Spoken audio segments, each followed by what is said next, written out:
like they made like the nurses like told me that they had had a baby before, one baby before with the same condition, and that, you know, Angel was so beautiful that they couldn't like hardly believe that she had what she had, that they've seen other babies with it, and she was so pretty, and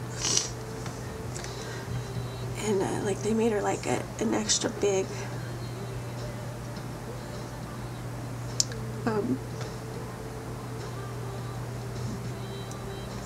like her name sign for her little bed, and they used to tell me that her hair felt like feathers.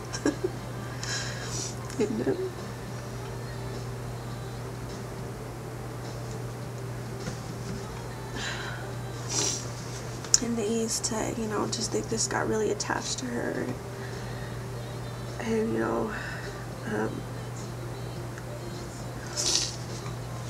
you know, during these times, like I said, like where I had to make decisions about surgeries, and we had these tests done, and then they took a test in her brain, and they said that she was brain dead because they had tried to feed her, and no, they said she was like brain dead pretty much. There was no activity there, but she would cry, and I'd be like, how could she cry if there's no brain activity? And then we'd try to feed her, and she sucked so hard. She was trying so hard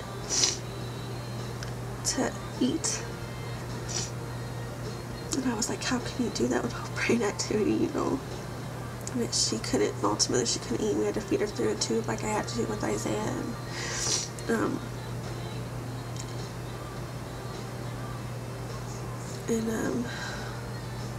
you know, she just was like trying so hard, and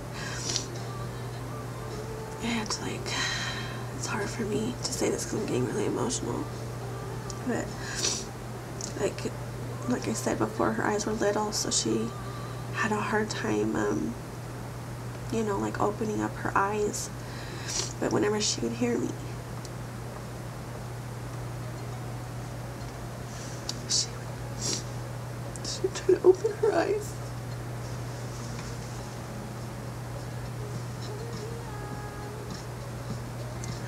And that brings me, like, it's like bittersweet, because I know that she heard me,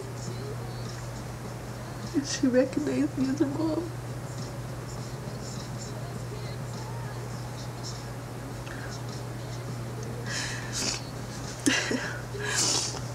And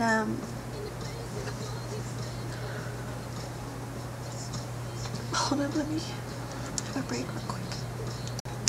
Okay, sorry guys. Like I said, sometimes I could talk about her and I'm fine. But sometimes I can't. So I'm sorry.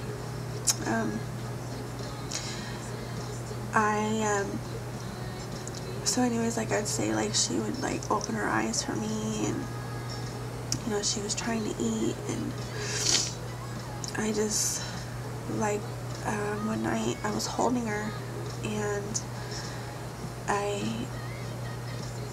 just felt like I needed to tell her that it was okay if I felt like it was okay if she went home to be with God, to be with the Lord, because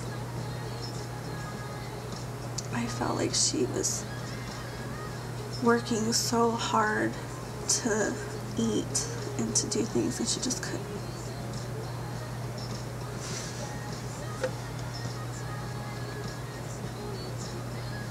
And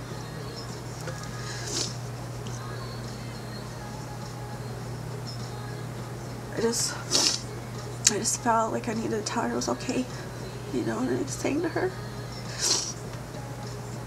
And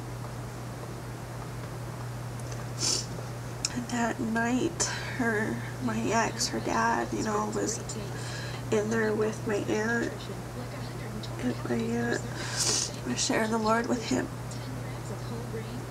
and and, you know, prayed with him and offered salvation to him, and he received salvation and gave his life to God, and,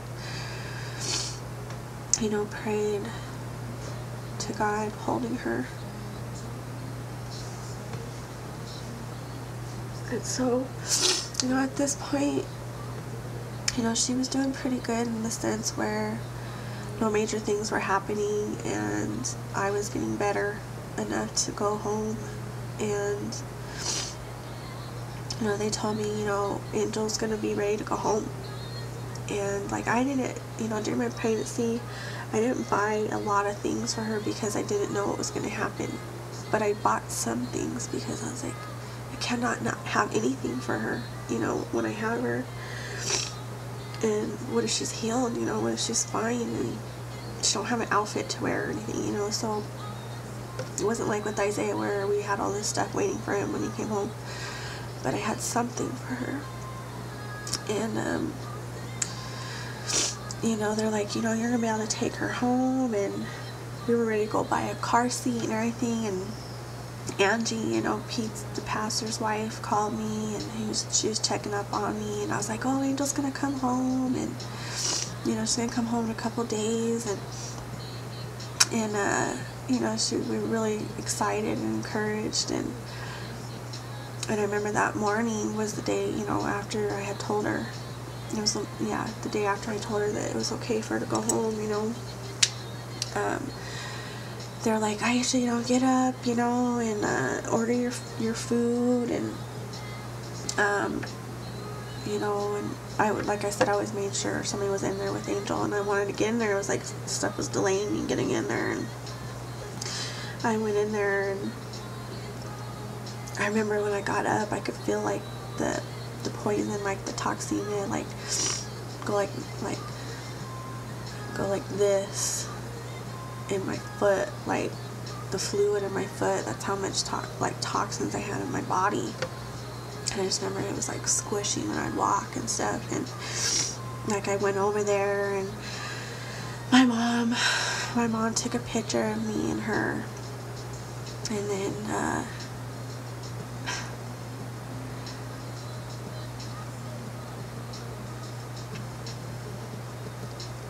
she started videotaping.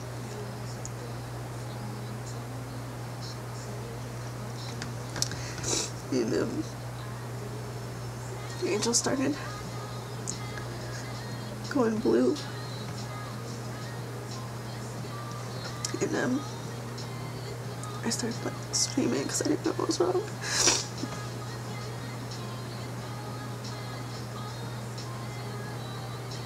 And you know, the nurses came because, you know, I was in the nursery, and you know, they were telling me, you know, she's having a seizure, and they said most likely it was from, you know, the blood and her heart mixing. And so, you know, like she would have one, and then she'd like come back, and I would, like, you know, I was holding her through this whole thing, and it just kept happening. And she'd come back, and then she'd be okay, and then she'd start having another one. And she was on oxygen, and by this time she was having so many of them that they moved me back in my room with her, and I wouldn't let her go.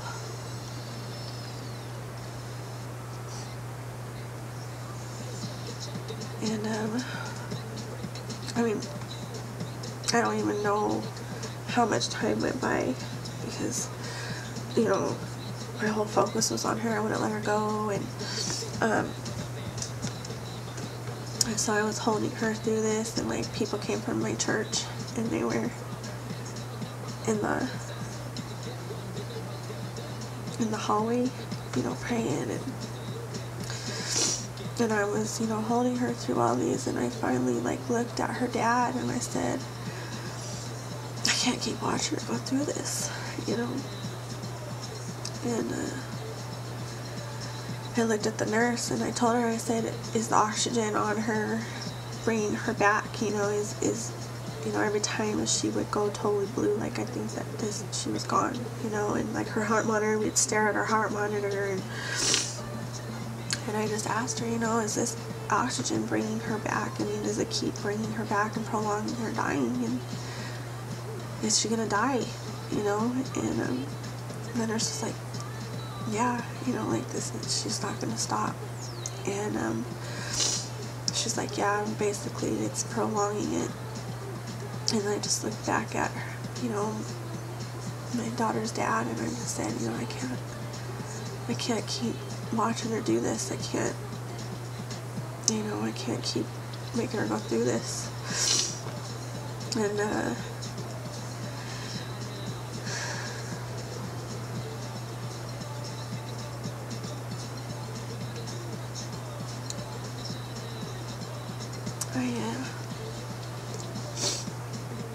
I took the oxygen off. Okay.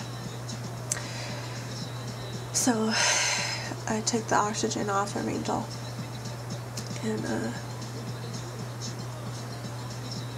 you know, we all just knew that, you know, her next month she was probably gonna go. And you know, I'm so emotionally upset, and I'm holding her, and I'm dealing with my emotions, and people are around me, and I'm hot, and I'm sweaty, and I'm crying, and I'm holding her, and you know, I just you know, she had her last seizure, and I held her.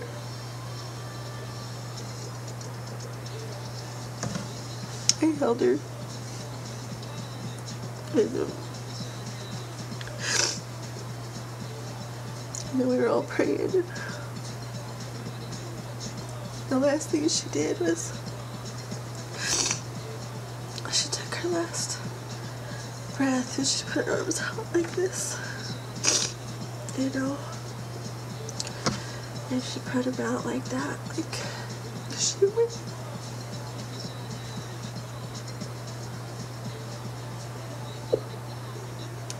Like she went into Jesus' arms, and that was it. She was gone. And I remember, you know, holding her. I remember holding her for a while after she died, and like I just couldn't let her go. And you know, I just couldn't let her go yet. And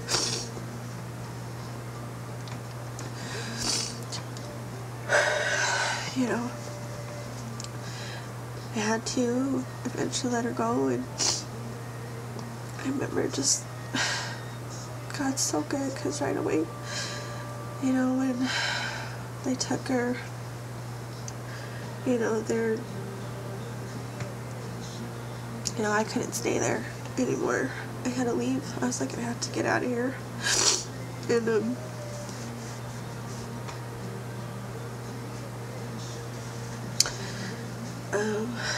the nurse came in that I hadn't had, but she, you know, had heard what happened, and she came to, you know, give me comfort. She told me that she had lost her baby, and that that she didn't want to sound cold, but to be thankful that I knew why my daughter died, because she had a little boy and he died and she didn't know why. And you know, they didn't know why her baby died. You know, and right there, you know, right there, that just humbles you. And the fact that as a believer, you could see even right then a blessing, that I knew why my daughter died. Like it wasn't